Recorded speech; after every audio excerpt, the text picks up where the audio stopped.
Voici ma troisième tulipe. C'est une tulipe Paja semi-FC par Akemi Doll. Semi-FC parce qu'en fait, il a juste ses sourcils de son modèle stock. Je l'ai reçue le 19 août. Elle est de seconde main et pareil, je l'ai eu dans un sacré état. Au niveau de la présentation de ses custos, elle a une wig de chez Liquid achetée de seconde main, Dice de chez Louis Doll achetée de seconde main, de fossiles de provenance d'AliExpress, d'un Nobitsu SBH 27 cm poitrine S white, acheté de seconde main. Elle s'appelle Anastasia Mower. Et au niveau de son âge, elle a pas d'âge parce que dans la dimension des faucheuses, ils n'ont pas de temps en fait. Enfin, la dimension des faucheuses, c'est la dimension de la mort, pardon, excusez-moi. Sa date de naissance, elle s'est donnée comme date de naissance le 6 mars du coup. Et son signe astrologique est Poisson. C'est une faucheuse et elle vit principalement dans la dimension de la mort. À pas confondre entre la dimension de l'enfer. La dimension de la mort, c'est où est-ce que vivent les faucheuses et ce sont les récolteurs d'âmes, ceux qui vont désigner où est-ce que vont être les âmes, soit dans la dimension du paradis, soit dans la dimension de l'enfer. Mais une âme ne peut pas aller dans la dimension de la mort. Au niveau de son style vestimentaire, elle est souvent habillée en Lolita, donc je pense que ça se voit, et ou en baby doll, hein, je sais pas trop comment différencier ça. Pour la voix du personnage, il y aura un extrait et son style musical s'apparente souvent à être de la pop. Au niveau de son orientation sexuelle, elle est lesbienne, sexuelle, lesbienne romantique et son genre est elle. No way! Yves Montblanc's latest boots! They so didn't carry those in my old hood. I have to have them. Oh, excuse me? Do you have them in a 6.5? That is like so rude and so chic. I just love Beverly Hills. Je suis vraiment désolée d'exposer Under comme ça, mais déjà elle flotte, parce que le socle est beaucoup trop grand. Et également, c'est pas une doll très photogénique en fait en photo, enfin, faut la mettre vraiment en mise en scène, etc. Faut coiffer bien sa wig et c'est une wig assez galère à coiffer en fait. Donc, le nom du modèle, c'est la Uncan Reiki, je l'ai eu neuve. Je l'ai reçue le 3 décembre. Je l'ai achetée de seconde main par contre, mais elle était neuve. Au niveau de la présentation des custos, elle est customisée du coup d'une wig de chez For My Doll, Dyes de chez La Fabrique d'Ilexi aussi. Donc bien évidemment quand je dis des artistes qui ont un compte Instagram, je le mettrai en description, j'ai oublié de le préciser ça aussi. D'un Nobitsu 21 cm poitrine S que j'ai eu de seconde main aussi, pas de fossile. Du coup, elle s'appelle Under Pierrot, elle a environ 400 ans, elle est née dans le mois de janvier, elle a pas de date de naissance précise, parce que je n'en ai pas encore donné en fait. Au niveau de son signe astrologique, du coup, c'est Verseau, certainement.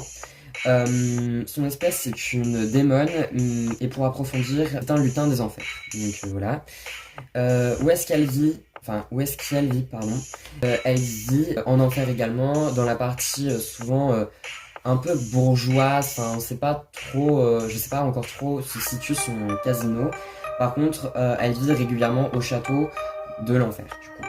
Au niveau de son style vestimentaire, ça s'apparente souvent à être habillée avec des vêtements qui rappellent un peu les clowns, etc. Enfin, elle aime beaucoup les tenues de cirque, etc. Sa voix, malheureusement, Under est muette, et son style musical, elle aime bien écouter un peu tout ce qui est chansons vidéo et des chansons qui rappellent le cirque, dans un thème un peu cirque, ou encore des chansons du chanteur suburban. Voilà, je sais pas trop comment désigner ce chanteur. Je crois qu'il fait un peu de l'électro, mais je sais pas trop si c'est précis. Au niveau de son orientation sexuelle, elle est aromantique, asexuelle et son genre est non binaire, mais elle s'en fiche totalement qu'on dise il, elle, yel, elle s'en fiche totalement. Et là, c'est la grande révélation, pardon. Mais vous êtes en train de vous demander, mais c'est qui cette doll? À qui elle appartient? Enfin, elle m'appartient, logique, mais qu'est-ce qu'elle fait là, etc. Dans la dernière vidéo, il nous a présenté sa CWR, etc.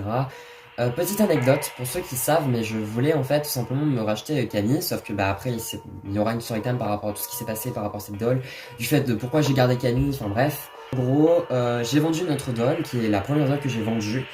Et à ma grande surprise en vérité, j'ai vendu ma CWR, ma clip de modèle Classical White Rabbit, parce que en fait c'était une clip que je laissais trop de côté, c'était une clip que j'exposais jamais, c'était une clip que j'achetais jamais rien pour elle, ça faisait un mois que je l'avais et en fait j'étais pas attachée à ce modèle, enfin je l'ai acheté comme ça parce qu'en fait j'étais trop contente d'avoir trouvé un modèle qui pourrait aller à Yumeko. Sauf qu'en vérité c'est que je me suis rendu compte que Yumeko, bah en vérité il n'y aurait aucun modèle qui pourra la représenter à part une FC et je voulais absolument que ça soit une stock. Alors que bah au final il faut quand même se l'avouer, Yumeko ne pourra jamais être une stock vu que je veux certaines choses comme le fait qu'elle ait les lèvres assez roses, les sourcils violets, enfin. Mais du coup, j'ai acheté en fait avec l'argent que j'ai gagné de ma CWR un Taeyang depuis le temps que j'en voulais un. Donc voici du coup mon Taeyang No Angélique Reiki. Je l'ai reçu en fin février, je crois. Je ne sais plus quand je l'ai reçu, bref. Il était de seconde main, donc je n'ai aucun vêtement de ce Taeyang et je n'ai pas sa boîte ni sa carte, enfin bref. Au niveau des custos, bah, il est entièrement stock. Il s'appelle Tessa Jabami, il a entre 20 ans et 25 ans. Il n'a pas encore de date de naissance parce qu'il faut que je fasse son personnage, du coup il n'a pas de signe astrologique. C'est un humain et il vit aussi dans la partie réfugiée de mon univers. Au niveau de son style vestimentaire, il est souvent habillé dans des vêtements assez moulants. J'essaierai de vous mettre 2-3 photos en fait. Au niveau de sa voix, il n'en a pas encore, donc je ne pourrais pas vous dire. Et au niveau de son style musical, ça s'apparente souvent à l'électro. Au niveau de son orientation sexuelle, il est hétérosexuel, il est hétéroromantique et son genre il est... No ketchup. It's very un-American. What? Who says I don't believe in love? Et c'est sur ce magnifique Tessa que nous allons nous quitter. J'espère que la vidéo vous aura plu, que mon retour vous aura plu. Et puis bah moi je vous dis à plus dans une prochaine vidéo.